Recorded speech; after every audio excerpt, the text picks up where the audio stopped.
Phương tiện truyền thông đã ghi lại được video Phùng Thiệu Phong đưa con trai Tường Tường đi dạo. Đoạn video ghi lại cảnh hai cha con cùng nhau nhanh chóng lan truyền và sự tương tác đáng yêu giữa Tường Tường 6 tuổi và cha đã thu hút sự chú ý của nhiều cư dân mạng. Video cũng cho thấy tình cảm yêu thương của Phùng Thiệu Phong dành cho Tường Tường. Cậu bé trông rất ngoan ngoãn và chu đáo nhờ được cha mẹ nuôi dạy.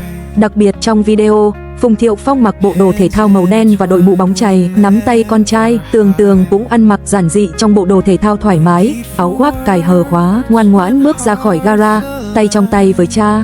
Không thể phủ nhận rằng Tường Tường đã cao thêm khá nhiều so với lần cuối chúng ta nhìn thấy bé.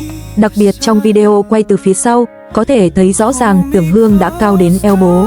Tuy mới 6 tuổi, nhưng đôi chân dài miên man của cậu bé cho thấy chắc chắn sau này cậu bé sẽ trở thành một người nổi tiếng cao giáo, điển trai. Hơn nữa, Tưởng Hương được Triệu Lệ Dĩnh và Phùng Thiệu Phong nuôi dạy rất biết điều.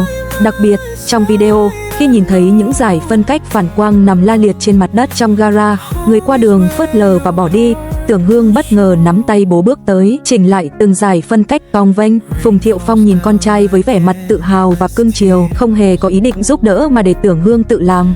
Anh chỉ cúi đầu và dặn dò con trai. Nhìn vẻ mặt vui vẻ của Tưởng Hương, có vẻ cậu bé rất thích thú với sự khích lệ và khen ngợi của bố. Chỉ cần xem video, bạn có thể cảm nhận được hình ảnh người cha tốt của cậu.